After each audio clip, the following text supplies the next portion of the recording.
So yeah, Theory of a Deadman is back. This is their 6th studio album. By no means a band that was ever particularly great. We can establish that right off the bat here. I think they had some somewhat decent moments. Every now and then they'd come out with a song, had a pretty nice riff to it, some good energy. They were a band that was pretty much founded and initially took off because of Chad Kroeger from Nickelback, so they have that kind of sound to them. It's just that kind of, average modern rock sound with a very commercial vibe to it.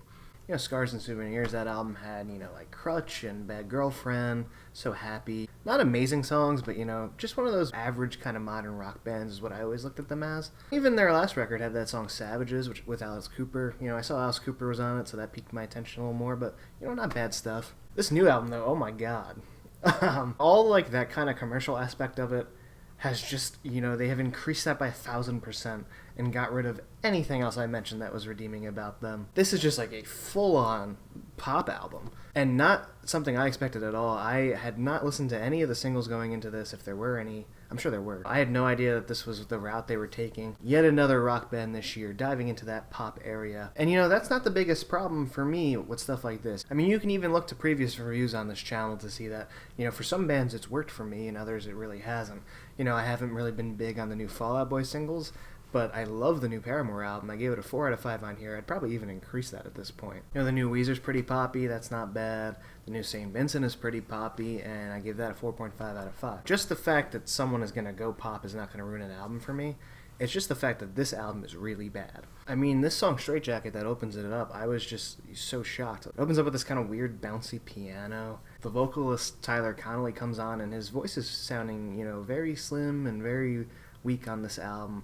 But, when the drums kick in and it sounds like some kind of, 90s pop rock type thing, it was just really surprising. The drum sound just, has such a 90s sound for me for some reason, as far as, maybe Smash Mouth or Sugar Ray or something like that. This song just has weird, almost rapping vocals to it.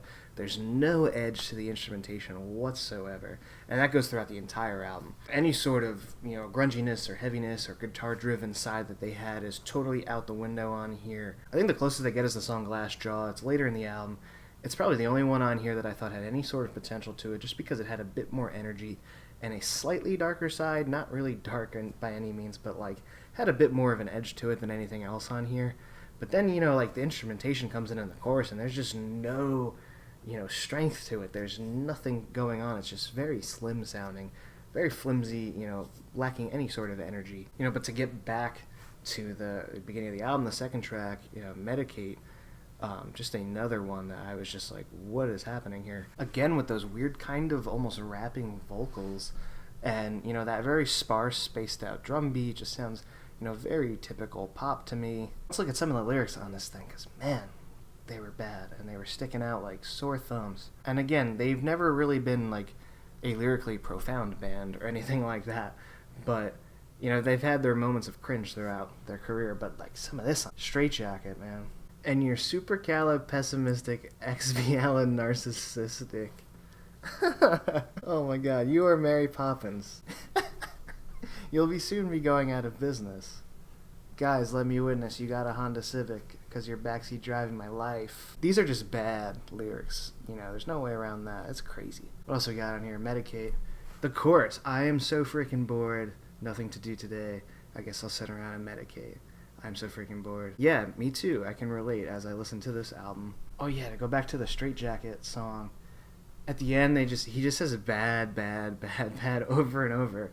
And it was so fitting, because it is very bad. But yeah, I mean, as far as just trying to be as poppy as possible, I feel like it doesn't work when you try this hard. You can go pop, and let's look at Paramore, for instance. They went pretty poppy with this latest record, After Laughter. That guitar edge is pretty much, missing on the album. No real heavy guitars, but there's an 80s kind of twist to it, and it's just a sound that they were exploring. It wasn't we're gonna make a modern pop album, and it feels like this is what they're doing here. Theory of a Deadman, which I look at this album cover. It's just this weird orangey, this adds this kind of 90s Sugar Ray vibe to me. the kind of like almost beachy, sunny look to that color. They even got rid of the of a Deadman. It just says Theory. Tracks 3 through 8 sound exactly the same to me. These tracks are like almost indistinguishable as far as just like acoustic driven, nice little bouncy beat, you know, just a very typical, you know, radio friendly acoustic rock type song, I guess. Not even rock. It's not rock at all. I don't know what they're going for here. Because even like if they were to strip down their sound, I would have expected more of a country edge to it, because in the past there's been some southern rock influences, I think, in their music, so I would have expected that a little bit more. This turn is just, I was just very surprised hearing this whole thing. I think the biggest offender here is the song PCH, you know, as far as just being like, you know, trying way too hard to be a pop song. I mean, this thing sounds like it's ready for Disney Channel, and if you don't believe me, listen to that Up All Night part. Like, this is from a Disney Channel movie, I think. It's gotta be. It's not even, like, modern pop. It doesn't even really sound like that. Like I said, this sounds like 90s, early 2000s pop music for Disney Channel. So, yeah, I mean, maybe if you don't have anything nice to say, you shouldn't say it at all.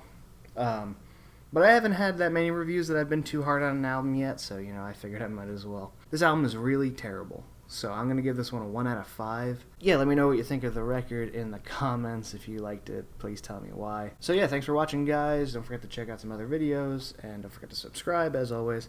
And thanks for watching. I'll see you next time.